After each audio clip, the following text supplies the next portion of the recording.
처음엔 그저 돈을 벌기 위한 선택이었어요. 제가 살던 곳은 대구 외곽의 오래된 단독주택가였고 그때 저는 남편 없이 혼자 살고 있었죠. 아이도 없었고 생활비를 벌기 위해 이것저것 일을 전전하던 때였어요. 그날 동네 슈퍼에서 일하던 아주머니가 조심스레 말을 꺼냈어요. 저기 미정 씨, 혹시 가정부 일 해볼 생각 있어요? 가정부라니 솔직히 좀 망설였어요. 남의 집에 들어가서 일하는 게 익숙하지 않았거든요. 그런데 아주머니는 그 집이 괜찮은 집이라면서 돈도 잘 준다고 했어요. 대구 시내 쪽 팔공산 근처에 있는 오래된 저택이라 했죠. 그 말에 솔직히 마음이 끌렸어요. 일주일에 3번만 일하면 되고 숙식은 제공되지 않지만 일당이 많았거든요. 그날 저녁 소개를 받고 그 집 주인 아주머니와 통화를 했어요. 목소리는 무척 차분했지만 어딘가 감정이 빠져있는 건조한 말투였어요. 청소하고 빨래 좀 해주시면 돼요. 요즘은 사람이 잘 안 오려 하더라고요. 집이 좀 오래돼서. 그때는 그냥 웃었어요. 오래된 집이야 흔한 일이니까요. 하지만 그 웃음이 나중에는 제 삶에서 가장 후회되는 순간이 될 줄은 몰랐어요. 며칠 뒤 그 집을 처음 봤을 때 숨이 잠깐 멎었어요. 도로 끝 높은 철제 대문 안쪽으로는 커다란 정원이 있었고 그 뒤로는 세월에 바랜 하얀 2층 저택이 서 있었어요. 햇빛이 내리쬐는데도 유리창들이 전부 어두웠어요. 그게 이상했어요. 낮인데도 그 집은 마치 그림자처럼 어두웠거든요. 문을 열고 들어서자 주인 아주머니가 나왔어요. 60대쯤 되어 보였는데 몸이 아주 말랐어요. 표정은 친절했지만 이상하게 웃을 때 입술만 움직이고 눈은 그대로였어요. 그 눈이 차갑게 느껴졌어요. 안쪽은 손대지 마세요. 특히 2층 오른쪽 방은 절대 열지 마세요. 그 말이 첫날 저에게 주어진 유일한 지시였어요. 그 방은 아마 물건이라도 쌓아뒀겠지 하고 별 생각 없이 넘겼죠. 처음 며칠은 정말 별일 없었어요. 먼지가 많았지만 그 정도야 뭐. 그런데 이상한 건 집안의 공기가 너무 정적했어요. 정적이라기보단 살아있는 기척이 사라진 정적이었어요. 라디오를 틀어도 그 집 안에선 소리가 멀게 울려요. 아주 작은 발소리에도 집 전체가 숨죽이는 느낌이었죠. 그러던 어느 날 청소를 하다가 거실 벽을 닦고 있었어요. 벽지가 조금 뜯겨 있어서 손끝으로 만져봤는데 그 아래에서 이상한 냄새가 올라왔어요. 곰팡이나 습기 냄새와는 다르게 무겁고 단내 같은, 마치 오래된 피 냄새 같은 느낌이었어요. 그때 뒤에서 탁 하는 소리가 났어요. 마치 누가 나무문을 3개 닫은 소리요. 뒤를 돌아봤는데 아무도 없었어요. 현관문은 잠겨 있었고 아주머니는 장을 보러 나가신 상태였죠. 그런데 분명히 들렸어요. 2층에서 뭔가 떨어지는 듯한 소리. 툭, 툭 한 박자 쉬고 또 한 번. 규칙적인 간격으로 무언가가 바닥에 닿는 소리였어요. 고양이인가? 그렇게 스스로를 설득했어요. 하지만 그 순간 등 뒤에서 낮게 웃는 소리가 들렸어요. 아주 작게 속삭이는 듯한 웃음. 여자의 웃음이었어요. 하하! 하! 소름이 확 돋았어요. 그때부터였어요. 제가 그 집에 있을 때마다 꼭 같은 시간, 오후 3시쯤 되면 2층에서 무언가가 움직이는 소리가 들리기 시작했어요. 그 소리는 점점 가까워졌어요. 처음엔 발소리 같았는데 나중엔 마치 벽을 손톱으로 긁는 소리로 변했어요. 그날 밤 주인 아주머니에게 조심스럽게 물었어요. 2층 오른쪽 방에 뭐가 있나요? 그녀는 표정을 바꾸지 않고 말했어요. 그 방은 사람이 살던 방이에요. 지금은 아무도 안 들어가요. 살던 방? 누가 살았다는 걸까? 그녀의 말투엔 미묘한 감정이 섞여 있었어요. 그리움 같기도 하고 두려움 같기도 한 묘한 감정이요. 그날 이후로 전 이상하게 그 방이 신경 쓰였어요. 금지된 공간이라는 건 사람을 더 끌어들이잖아요. 하지만 동시에 그 집 안의 공기가 점점 더 무겁게 느껴졌어요. 특히 그 방 앞 복도를 지날 때면 숨이 막혔어요. 공기가 아니라 기억이 눌러오는 느낌이었. 그 다음 주에도 저는 그 집으로 갔어요. 이상한 손자국은 머릿속에서 떠나지 않았지만 일을 그만둘 순 없었어요. 그때 제 통장엔 겨우 몇만 원밖에 없었거든요. 게다가 주인 아주머니는 아무 일도 아닌 듯 제게 웃으며 말했어요. 창문요? 요즘 습해서 그래요. 그런 흔적은 자주 생겨요. 그녀의 말에 억지로 고개를 끄덕였어요. 하지만 그 웃음이 어쩐지 정확히 알고 있지만 말하지 않는 사람의 표정처럼 보였어요. 그날은 비가 내렸어요. 가을비라서인지 공기가 눅눅했고 커튼이 축축하게 달라붙어 있었죠. 저는 마루를 닦고 있었는데 그때 천장 위에서 또 소리가 났어요. 툭! 툭! 처음엔 낙수물 떨어지는 소리인 줄 알았어요. 그런데 그건 일정한 간격이었어요. 2박자 멈추고 다시 한번. 마치 누가 천천히 발끝으로 걸어다니는 소리. 천천히. 천천히. 심장이 두근거렸어요. 모퉁이를 돌자 복도 끝 2층으로 이어지는 계단이 보였어요. 계단 위엔 아무것도 없었어요. 하지만 그 순간 공기가 멈춘 듯 했어요. 비 냄새도 먼지 냄새도 사라지고 오직 나무 바닥이 삐걱이는 소리만 들렸어요. 거기 누구세요? 내가 그렇게 말했을 때 대답은 없었어요. 대신 위에서 또각 또각 발소리가 저를 향해 한 칸씩 내려오기 시작했어요. 그건 사람 발소리였어요. 하지만 무언가 이상했어요. 발소리가 너무 가볍고 일정했어요. 마치 누가 일부러 천천히 박자를 맞춰 걷는 것처럼 겁이 났지만 몸이 굳어서 움직이지 못했어요. 그저 계단을 응시하고 있었죠. 그런데 계단 중간쯤 내려왔을 때 발소리가 멈췄어요. 정적. 그리고 천천히 고개를 들었어요. 그런데 아무것도 없었어요. 사람은 없었어요. 하지만 확실히 느꼈어요. 누군가 계단 중간 어딘가에서 나를 내려다보고 있다는 걸. 그 순간 머리카락 사이로 찬바람이 스쳤어요. 집 안인데 바람이요. 그 바람 속엔 분명히 무언가의 냄새가 섞여 있었어요. 비린내 같기도 하고 썩은 향 같기도 한 냄새. 그리고 그 냄새는 곧 아이 냄새로 바뀌었어요. 목욕 후 젖은 수건, 달콤한 비누 냄새. 그런데 오래된 냄새. 시간이 멈춘 곳의 냄새. 그날 저녁 주인 아주머니는 평소보다 늦게 돌아왔어요. 그녀는 제 표정을 보더니 잠시 멈췄어요. 무슨 일 있었어요? 저는 망설이다가 들은 소리를 이야기했어요. 그녀는 아무 말도 하지 않았어요. 그저 잠시 고개를 숙이더니 괜찮아요, 미정 씨. 그 방 근처엔 가지 마세요. 그렇게만 말하고 주방으로 들어갔어요. 그 말이 이상하게 들렸어요. 그 방 근처엔 가지 마세요. 그녀는 제가 2층에 올라간 걸 말하지 않았는데 왜 그 방이라고 단정했을까? 그날 밤 집으로 돌아오는 길에 휴대폰 화면에 비친 제 얼굴이 창백했어요. 눈동자가 조금 풀린 채 계속 무언가를 뒤로 의식하고 있었죠. 전문가들은 말하죠. 인간의 뇌는 보지 못한 것을 느낄 수 있다고. 그날의 저는 보진 못했지만 확실히 느꼈어요. 그 집 어딘가에는 아직 떠나지 못한 무언가가 있다는 걸. 며칠 뒤 주인 아주머니가 급히 부탁했어요. 내일은 제가 외출해야 하니까 하루 종일 집 좀 지켜주세요. 식사도 제가 해둘게요. 그 말에 잠시 망설였지만 결국 수락했어요. 괜찮겠지. 낮에는 별일 없으니까. 그날 이후로 이상한 소리도 잠잠했으니까. 다음날 오전 아주머니는 외출했고 집에는 저 혼자 남았어요. 정적이 더 깊어졌어요. 라디오를 틀었는데 소리가 이상하게 끊겼어요. 마치 전파가 집안에서 사라지는 느낌이었죠. 점심 무렵 주방 창문에서 희미한 그림자가 스쳤어요. 고양이인 줄 알고 커튼을 걷었는데 아무것도 없었어요. 그런데 싱크대 위 물컵이 미세하게 떨리고 있었어요. 그때 천장에서 무언가 떨어지는 소리가 들렸어요.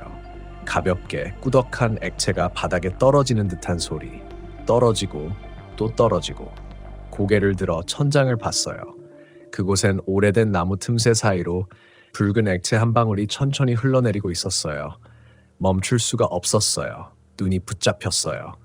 그 액체는 점점 더 진해지더니 천천히 제 손등 위에 떨어졌어요. 따뜻했어요. 그리고 분명히 피 냄새가 났어요. 피었다. 확실히 피었어요. 분명히 따뜻했고 금방 굳기 시작했어요. 냄새는 강했고 숨을 쉴 때마다 그 냄새가 목구멍을 타고 올라왔어요. 심장이 미친 듯이 뛰었어요. 저는 급히 냅킨으로 닦아냈어요. 하지만 닦일수록 더 진한 색이 번져갔어요. 그리고 그 순간 천장에서 또 한 방울 떨어졌어요. 그건 피가 아니라 한 방울의 기억 같았어요. 이건 도대체 뭐야? 몸이 떨렸어요. 하지만 머리 한쪽에서는 이상한 확신이 피어오르기 시작했어요. 그 방에서 뭔가가 흘러나오고 있다. 그 생각이 떠오르자 저는 어느새 계단을 향해 걸어가고 있었어요. 발소리가 이상하게 무겁게 울렸어요. 한 걸음, 또 한 걸음. 계단을 오를 때마다 공기가 달라졌어요. 아래층의 공기보다 훨씬 차고 밀도가 높았어요. 그리고 어떤 냄새가 더 강하게 느껴졌어요. 썩은 나무 냄새, 곰팡이 냄새, 그 사이에 희미하게 비누 냄새. 그날 처음 느꼈던 그 아이의 냄새요. 2층 복도는 낮인데도 어두웠어요. 커튼이 닫혀 있었고 바람 한 점 없었죠. 그런데도 커튼이 살짝 흔들리고 있었어요. 누군가 방 안에서 숨 쉬고 있는 것처럼 가지마. 어딘가에서 제 아내 목소리가 속삭였어요. 열지마. 절대 열면 안 돼. 그런데 이상하게 그 말이 제 발을 멈추게 하지는 못했어요. 그 문은 다른 방들보다 조금 더 오래돼 보였어요. 문손잡이는 달아 있었고 색이 발에 있었죠. 문 앞에서 잠시 숨을 고르는데 문틈 사이로 아주 희미한 소리가 들렸어요. 무언가 콧노래를 부르는 소리. 아이가 부르는 노래 같았어요. 작고 약하고 불규칙했어요. 라라라 단조롭고 외로웠어요. 가슴이 죄어왔어요. 손이 떨렸어요. 문손잡이를 잡았는데 차가웠어요. 철이 아니라 얼음 같았어요. 한 번만, 진짜 한 번만 확인하자. 그 생각 하나로 문을 천천히 돌렸어요. 철컥! 문이 잠겨있지 않았어요. 천천히 밀자 삐걱하는 소리와 함께 어둠이 흘러나왔어요. 방 안은 어두웠어요. 커튼이 닫혀 있었고 먼지가 공중에 떠다니고 있었어요. 햇빛 한 줄기가 살짝 새어 들어오며 공기 중에 빛을 흩뿌렸죠. 그 속에서 작은 입자들이 춤추듯 흔들렸어요. 그건 마치 오래된 필름 속 한 장면 같았어요. 처음엔 아무것도 없었어요. 작은 책상, 오래된 침대, 아이의 장난감이 몇 개 있었어요. 그리고 벽 한쪽에 붙은 사진들. 수십 장의 사진이 마치 누가 벽지를 대신하듯 붙여져 있었어요. 사진 속엔 한 여자아이와 젊은 부부가 웃고 있었어요. 그런데 그 얼굴들이 전부 눈이 가려져 있었어요. 매직으로 혹은 칼로 긁어낸 듯이. 그 순간 무언가 툭 하고 바닥에 떨어졌어요. 고개를 돌리자 아이의 인형 하나가 굴러가고 있었어요. 손이 부러지고 머리카락이 반쯤 타 있었어요. 심장이 쿵 하고 떨어졌어요. 뒤를 돌아봤어요. 그런데 방 문이 닫혀 있었어요. 확실히 열어둔 문이었는데 닫히는 소리조차 들리지 않았어요. 그저 어느 순간 문이 닫혀 있었어요. 숨을 크게 들이켰어요. 그런데 공기가 달랐어요. 아까보다 훨씬 차가웠어요. 그리고 뭔가가 방 안에 함께 있다는 걸 느꼈어요. 그때 커튼이 스르륵 움직였어요. 아무 바람도 없었는데 그 커튼 뒤에서 희미하게 무언가의 그림자가 비쳤어요. 작은 어깨, 머리카락이 길고 손이 유리창에 닿아 있었어요. 손끝이 서서히 내려갔어요. 유리 위로 손자국이 남았어요. 그건 내가 첫날 거실 창문에서 봤던 손자국과 똑같았어요. 정확히 같은 크기, 같은 방향. 밖이 아니라 안에서 찍은 손자국. 공기가 터질 듯 조용했어요. 그때 뒤에서 들렸어요. 언니, 누군가 제 바로 뒤에서 속삭였어요. 그 목소리는 분명히 아이의 목소리였어요. 너무 가깝게, 귓가에 숨결이 닿을 만큼 가까이에서요. 전 몸이 굳었어요. 움직일 수가 없었어요. 눈도, 손도, 입도 그저 그 목소리의 떨림만이 제 몸 안으로 파고들었어요. 언니, 나 아직 여기 있어. 순간 커튼이 펄럭이며 찢겨나갔어요. 그 속에서 무언가가 빠르게 스쳐갔어요. 하얀 원피스, 작은 발, 그리고 그 발밑으로 이어진 붉은 자국들. 저는 비명을 지르지도 못한 채 뒷걸음쳤어요. 벽에 부딪히자 사진들이 떨어졌어요. 그중 한 장이 바닥에 엎어졌는데 사진 뒷면에는 글씨가 적혀 있었어요. 엄마, 나 여기서 놀고 있을게. 문 닫지 마. 그 순간 방 안에서 또 그 웃음이 들렸어요. 처음 들었던 그 웃음소리. 낮고 비어있고 울리는 웃음. 저는 도망쳤어요. 문을 열고 계단을 뛰어내려가 현관문을 잡아당겼어요. 그런데 문이 열리지 않았어요. 잠겨 있었어요. 아줌마, 문 열어요. 문 좀 열어요. 온몸이 떨렸어요. 손이 덜덜 떨리고 피가 식었어요. 그런데 그때 뒤에서 발소리가 들렸어요. 가볍고 규칙적인 계단을 내려오는 소리. 또각, 또각, 또각. 그 소리는 멈추지 않았어요. 점점 가까워졌어요. 그 발소리가 현관 뒤 제 바로 등 뒤에서 멈췄을 때 저는 그때서야 알아버렸어요. 그건 아이가 아니었어요. 발소리가 너무 길었어요. 어린아이라면 낼 수 없는 어른의 걸음걸이였어요. 그때 현관 손잡이가 천천히 돌아가기 시작했어요. 현관 손잡이가 정말 천천히 돌아갔어요. 쇠가 비틀리는 소리가 들릴 때마다 손끝이 저릿했어요. 잠겼잖아. 이 문은 잠겼잖아. 그런데 안에서 누가 손잡이를 돌리고 있었어요. 밖이 아니라 안에서. 그 순간 문틈으로 차가운 공기가 밀려 들어왔어요. 아무도 없었는데 누군가 바로 앞에 서 있는 듯한 기운이 느껴졌어요. 그 공기 속엔 냄새가 있었어요. 젖은 흙 냄새, 그리고 오래된 향수 냄새. 마치 누군가 방금 무덤에서 걸어 나온 것 같은 냄새. 그때 문 손잡이가 멈췄어요. 그리고 집안의 모든 소리가 사라졌어요. 빗소리도 시계소리도 심지어 제 숨소리조차. 모든 게 멎은 듯했어요. 세상이 잠시 꺼진 것처럼. 그러다가 뒤쪽 복도에서 삐걱 하는 소리가 났어요. 저는 고개를 천천히 돌렸어요. 그곳에는 아무것도 없었어요. 그런데 방금 전까지 닫혀있던 2층 방문이 활짝 열려 있었어요. 분명히 닫았어요. 그 문은 제가 도망치기 전까지 닫혀 있었어요. 그런데 지금은 열린 채로 복도 끝에서 어둠을 뿜어내고 있었어요. 심장이 미친 듯 뛰었어요. 발끝부터 식어갔어요. 그런데 그 어둠 속에서 무언가가 서서히 모습을 드러내기 시작했어요. 작은 형체, 하얀 옷, 머리카락이 젖은 듯 축 늘어져 있었어요. 그게 천천히 복도 쪽으로 걸어 나왔어요. 또각. 그때 깨달았어요. 그 발소리, 그건 맨발 소리가 아니었어요. 굽 있는 구두 소리였어요. 그 아이가 아니라 어른 여자의 걸음걸이였어요. 얼굴은 보이지 않았어요. 머리카락이 얼굴을 가렸고 고개를 숙인 채로 걸어왔어요. 그런데 걸을 때마다 마루가 울렸어요. 정말 이상하게 그 울림은 마치 누군가를 찾아 헤매는 소리 같았어요. 저는 뒤로 물러났어요. 그런데 발이 벽에 닿았어요. 더 이상 도망칠 곳이 없었어요. 그때 그 형체가 멈췄어요. 저와 불과 3걸음 거리. 그리고 천천히 고개를 들었어요. 그 순간 심장이 멎는 줄 알았어요. 그 얼굴은 주인 아주머니였어요. 하지만 뭔가 달랐어요. 눈이 완전히 새까맸고 입가엔 피인지 모르겠는 붉은 자국이 번져 있었어요. 입술이 조금씩 움직였어요. 소리가 들렸어요. 내 딸을 봤니? 목소리는 떨리지 않았어요. 오히려 너무 차분했어요. 그게 더 무서웠어요. 그 순간 저는 그 말이 무슨 뜻인지 이해하지 못했어요. 딸. 그때 그녀가 발을 한 걸음 내딛었어요.